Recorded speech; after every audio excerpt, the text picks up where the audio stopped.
John McCain said as recently as a couple weeks ago he wouldn't even sit down with the government of Spain, a NATO ally that has troops in Afghanistan with us now. I find that incredible. Governor, you mentioned Israel and your support for Israel. What has this administration done right or wrong? This is the great lingering unresolved issue, the Israeli-Palestinian conflict. What have they done, and is a two-state solution the solution? A two-state solution is the solution, and Secretary Rice, having recently met with leaders on one side or the other there, also still in these waning days of the Bush administration, trying to forge that peace, and that needs to be done, and that will be top of an agenda item also under a McCain-Palin administration. Israel is our strongest and best ally in the Middle East. We have got to assure them that we will never allow a second Holocaust, despite, again, warnings from Iran and any other country that would seek to destroy Israel, that is what they would like to see. We will support Israel, a two-state solution, building our embassy also in Jerusalem, those things that we look forward to being able to accomplish with this peace-seeking nation. And they have a track record of being able to forge these peace agreements. They succeeded with Jordan. They succeeded with Egypt. I'm sure that we're going to see more success there also. It's got to be a commitment of the United States of America, though, and I can promise you in a McCain-Palin administration that commitment is there to work with our friends in Israel. Senator. Gwen, no one in the United States Senate has been a better friend to Israel than Joe Biden. I would have never, ever joined this ticket were I not absolutely sure Barack Obama shared my passion. But you asked the question about whether or not this administration's policy had made sense or something to that effect. It has been an abject failure, this administration's policy. In fairness to Secretary Rice, she's trying to turn it around now in the 7th or 8th year. Here's what the president said when we said no. He insisted on elections on the West Bank when I said and others said and Barack Obama said, big mistake. Hamas will win, you legitimize them. What happened? Hamas won. When we kicked, along with France, we kicked Hezbollah out of Lebanon, I said and Barack said, move NATO forces in there, fill the vacuum, because if you don't, Hezbollah will control it. Now what's happened? Hezbollah is a legitimate part of the government in the country immediately to the north of Israel. The fact of the matter is the policy of this administration has been an abject failure. And speaking of freedom being on the march, the only thing on the march is Iran. It's closer to Obama. Its proxies now have a major stake in Lebanon as well as in the Gaza Strip with Hamas. We will change this policy with thoughtful, real, live diplomacy that understands that you must back Israel in letting them negotiate, support their negotiation, and stand with them, not insist on policies like this administration has. Has this administration's policy been an abject failure, as the senator says, Governor? No, I do not believe that it has been, but I'm so encouraged to know that we both love Israel, and I think that is a good thing to get to agree on, Senator Biden. I respect your position on that. No, in fact, when we talk about the Bush administration, there's a time, too, when Americans are going to say enough is enough with your ticket on constantly looking backwards and pointing fingers and doing the blame game. There have been huge blunders in the war. There have been huge blunders throughout this administration, as there are with every administration, but for a ticket that wants to talk about change and looking into the future, there's just too much finger pointing backwards to ever make us believe that that's where you're going. Positive change is coming, though. Reform of government is coming. We'll learn from the past mistakes in this administration and other administrations, and we're going to forge ahead with putting government back on the side of the people and making sure that our country comes first, putting obsessive partisanship aside. That's what John McCain has been known for in all these years. He has been the maverick. He has ruffled feathers, but I know, Senator Biden, you have respected him for that, and I respect you for acknowledging that. But change is coming. Just looking backwards, Senator? Look, past his prologue, Gwen, the issue is how different is John McCain's policy going to be than George Bush's? I haven't heard anything yet.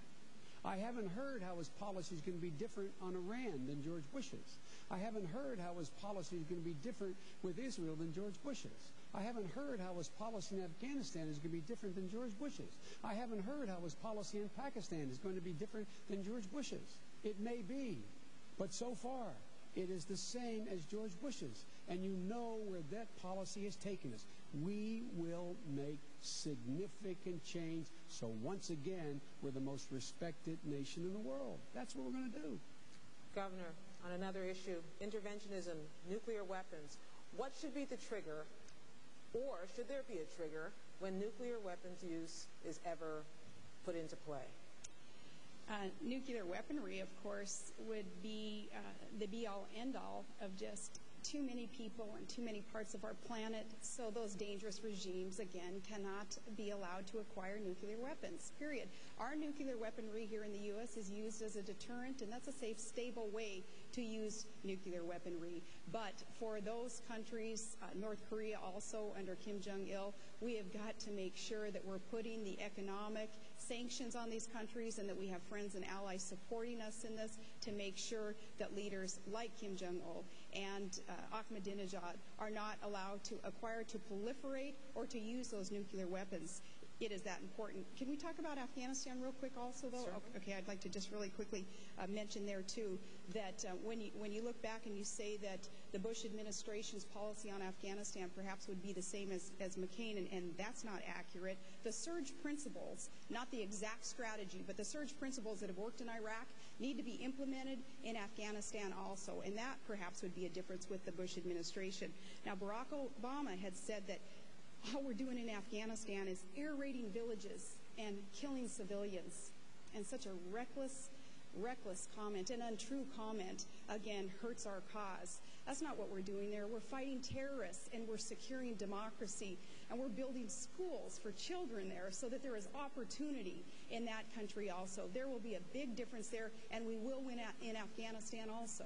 Senator, you may talk about nuclear use if you'd like, and also about Afghanistan. I'll talk about both. With Afghanistan, facts matter, Gwen.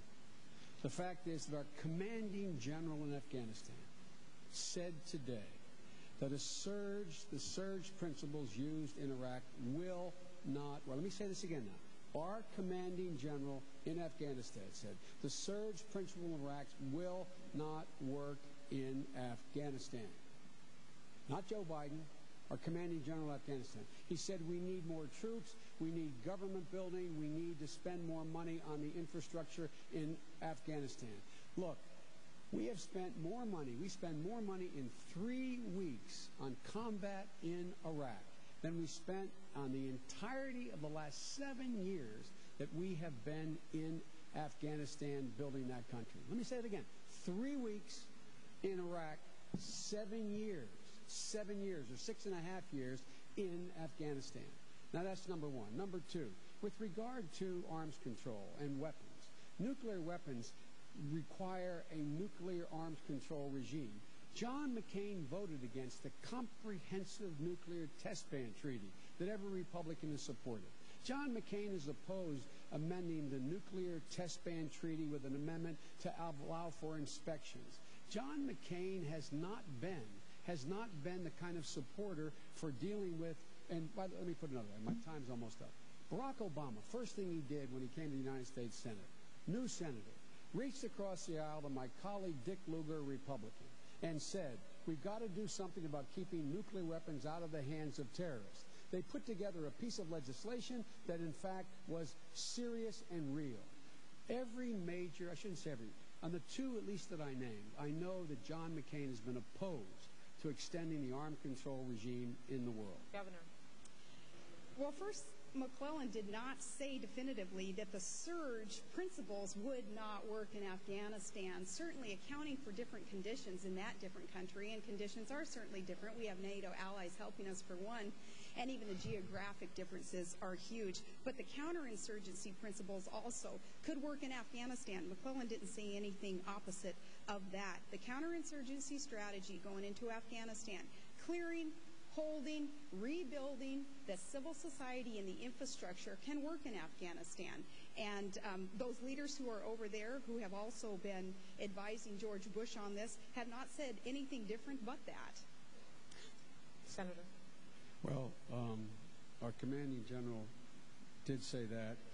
The fact of the matter is that, again, I'll just put in perspective, while Barack and I and Chuck Hagel and Dick Lugar have been calling for more money to help in Afghanistan, more troops in